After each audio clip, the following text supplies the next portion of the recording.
Goodbye, motherfucker!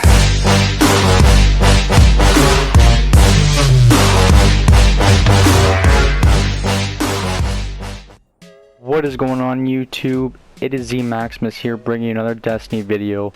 In today's Destiny video, I'm going to be showing you guys my Crucible class loadout that I use when I'm playing Trials, Iron Banner, or just regular Crucible with some friends. Without further ado, let's get started. So, first my subclass, I'm an offensive rusher. I like to get in there quick. I like to smash people down. I use the striker personally, just because of that offensive super. People like using the bubble. If you play a lot of control, you can lock down a flag really well with the defender. But yeah, just because of the way my play style is, I have to go with the striker. Now when I'm also using the striker, Helm of Inmost Light provides death from above and headstrong for Fist of Havoc, meaning that instead of taking headstrong, you can take either aftershock or transfusion. Instead of taking death from above, you can either take aftermath or shockwave. So you get an extra perk. You will get 2 extra perks because you can choose either or. Moving on to the primary weapons here. You guys obviously know what's gonna be coming up here, but hand cannons are amazing right now. They are in such a great spot. That's why Destiny's coming out, or Bungie's coming out with that massive nerf before the Taken King releases. But yeah, until then, if you're not using a hand cannon, you're most likely gonna get outgunned. Like, these things are the fucking top caliber guns right now. Like, you gotta be using them to be competitive.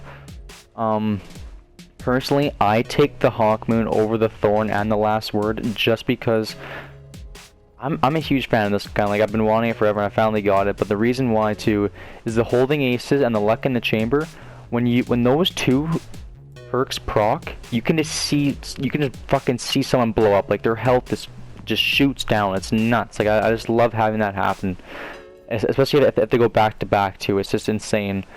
Now with the Thorn, I use the Thorn just as much, to be honest, but yeah, I do like the Hawkmoon better.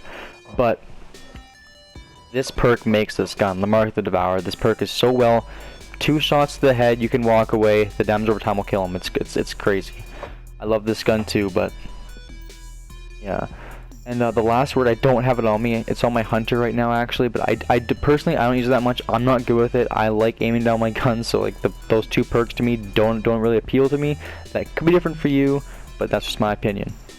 Anyways, if you don't have an exotic hand cannon, or you don't have a good hand cannon, you can there's still some good guns out there. The Messenger, the Jewel of Osiris, especially if you get those adept versions, get some damage, you get some burns on them. You can actually use them in PvE as well. The Messenger, I love this gun. Like, this thing, it's a 2-burst kill to the head as well. Like, it's also really good. Moving on to the special weapons here. Best shotgun in the game, Fellwinter's Life. If you have it, great. If you have the old one, even better, because you get these 2 perks. Hammerforged Shot Package. These 2 perks are phenomenal, especially Hammerforged. Just improved range and accuracy overall with the shotgun. That's perfect. 2 other shotguns that compare really well to this one, if you don't have this one and you can't get a hold of it, because this gun only drops from Iron Banner if you didn't know, but the Party Crasher and the Matador 64, those are 2 really good shotguns as well if you don't have the Fellwinners.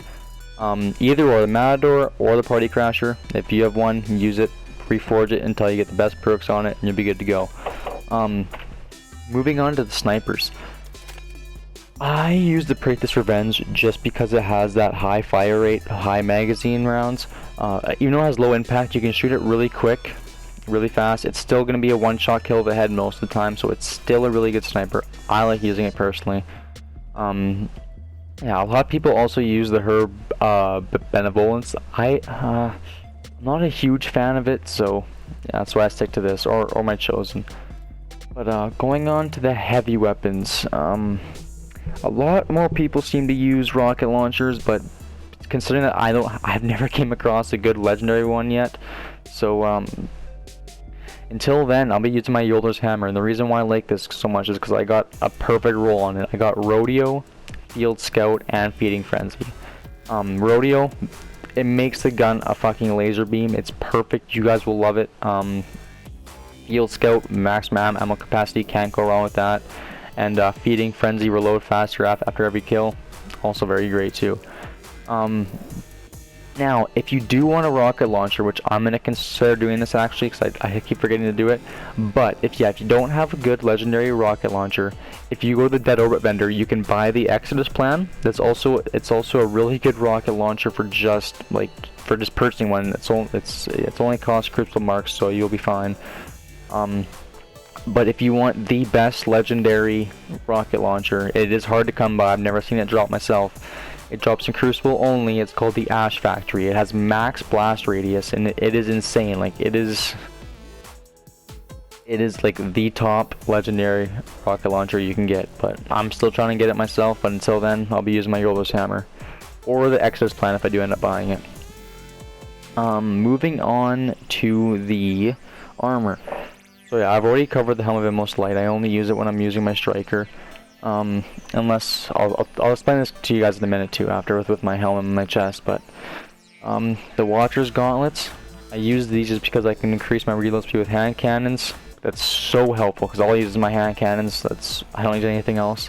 And then increase the melee attack speed too. That's also helpful even though I have it on my helm. So if you guys didn't know, they don't stack. So if I did have something else, it would be better. But say if I swap this out, I'm still gonna have this. Moving down to the Plate of the Exile, it has strength. I wish it had discipline, and this would be absolutely perfect if it didn't have strength. But carry more ammo for shotguns. I always use shotguns. Carry more ammo for hand cannons. I always use hand cannons. That's perfect for me. Moving down to the Greaves of the Exile.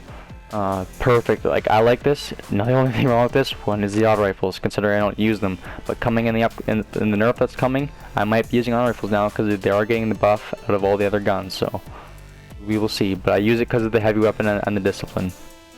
Now, what I was saying before about my other helm, the Oblivion helm with the crest of Alpha Lupi. The reason being is that if this didn't have strength either, this would be perfect, but causing damage with a grenade reduces your melee cooldown. Perfect. Replenish super energy when you kill an enemy with a grenade. Also perfect. Now, the reason why I use this chest, Trials of Osiris only. Revive teammates faster, that's all you need. If this chest didn't have 2 other perks, it would still be fine. And then you have more ammo for special weapons if I'm using a sniper or if I'm using a shotgun. It works both ways, it's perfect. And carry more ammo for auto rifles, that's... like I said with the boots, I'm not a fan of auto rifles right now, so not really benefiting from there, but it's fine. Anyways guys, thanks for listening to this video, and don't forget to like, comment, and subscribe. This is Z Maximus, and I'm signing out.